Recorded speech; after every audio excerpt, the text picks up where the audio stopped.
Welcome to Shosan Valve channel. Once in Israel, a shepherd boy got picked by God. This epic journey from the fields to the throne. We all saw it, but no one dared to say it out loud. God had left him. The king of Israel, chosen by the prophet Samuel, was no longer the man we thought he was. And that's when everything began to change. I was just a servant then. I cleaned the floors of the palace. I carried messages. I heard things people thought I didn't. I watched everything. One day, Samuel came to our town, Bethlehem. He didn't say why at first. People were scared. When a prophet shows up uninvited, it's never good news.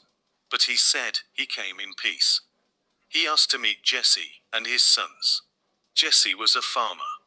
He brought out his boys, strong, tall men.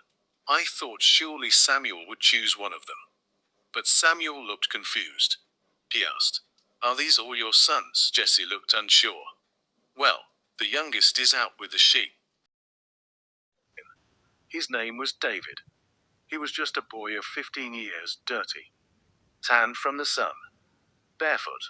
But when he walked in, Samuel's face changed. He took out his oil and anointed the boy right there in front of his brothers. We all stood there, stunned. What had just happened? Samuel said nothing else.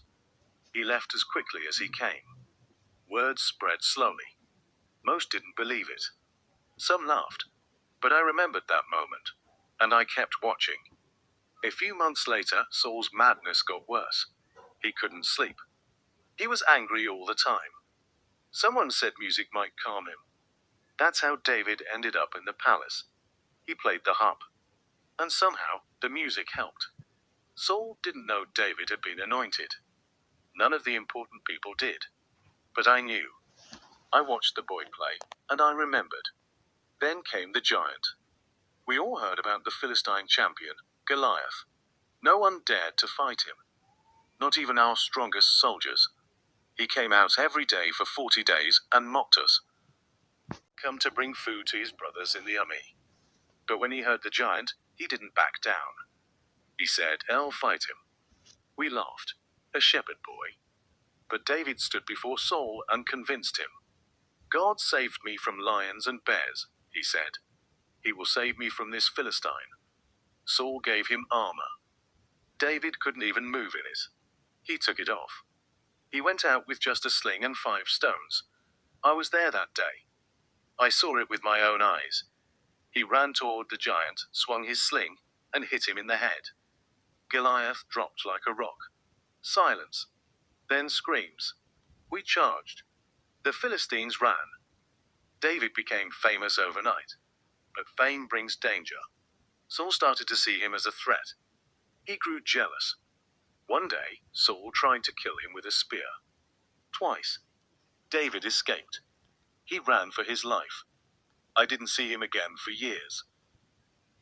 I only heard rumors that he was hiding in caves, that Saul was hunting him, that he spared Saul's life more than once, that men were gathering around him, outcasts, warriors, the broken and brave. And then, one day, Saul was dead, killed in battle. There was silence in the land, confusion, fear.